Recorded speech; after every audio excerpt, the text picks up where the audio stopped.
Hello, amazing artists. I'm super excited to see you today, and we are going to get started very soon.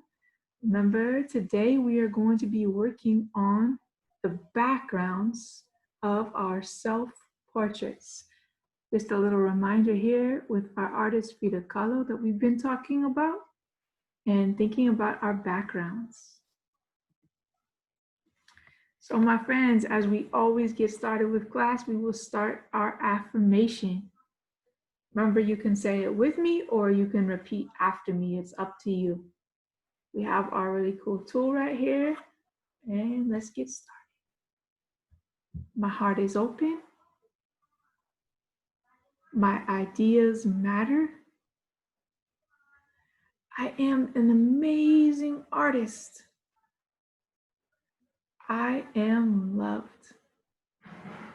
And as the bubbles keep coming down, just take a moment to settle in, get focused, open up your imagination.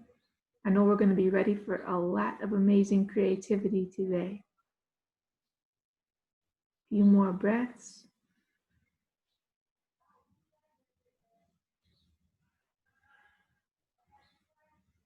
Oh, the bubbles come down. And my artist, we are ready. Let's do some art. So remember, we are going to be working again today on the self-portraits that we started last week. So if you need to take a minute to go, you can pause the video. You can go and get your self-portrait from your art spot where you started last week. We drew our heads or our heads and our bodies, and we added lots of details. So go get that artwork and then go get the materials you need, whether you're going to use markers, colored pencils, pens, paints, whatever you're going to use today. Get your self-portrait from last time and go get those markers and things that you want to use to color the background. Like we talked about last time, we're going to be coloring the background of our self-portraits. Super excited.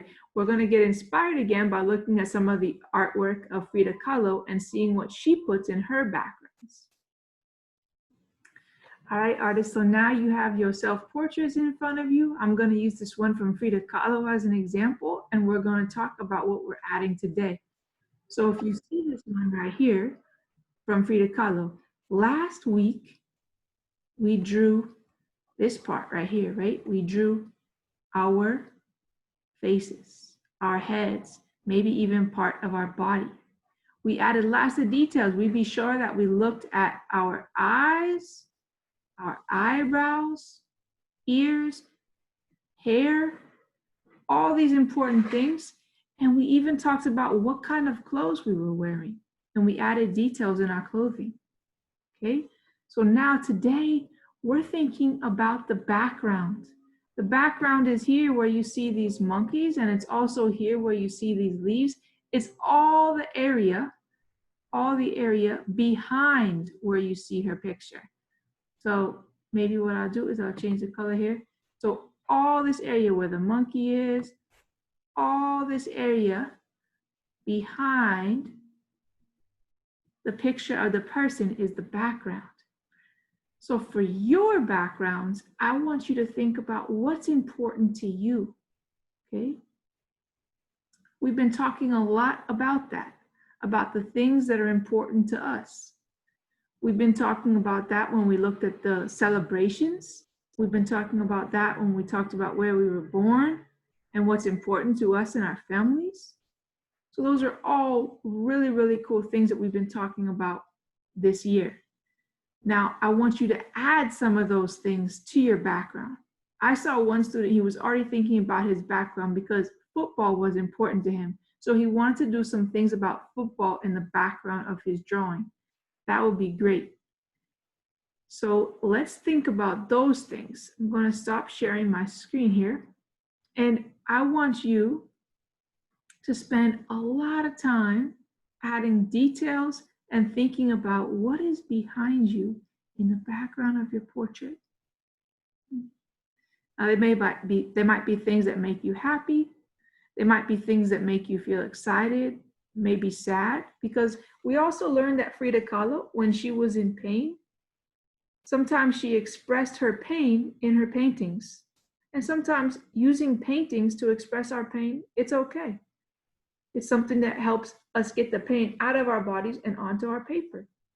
So it's totally up to you. You can put down happiness. You can put down things you might be scared of. You could put down things that might make you feel mad, or things that might make you feel excited, or might make you feel love. There is no right way to do it. Every way is the right way. There's no wrong way.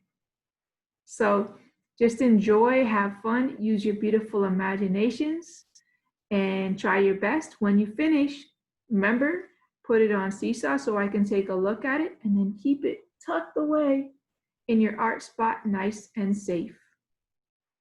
That's it for this week. Have lots of fun, and remember, you are so loved. See you very soon, artists.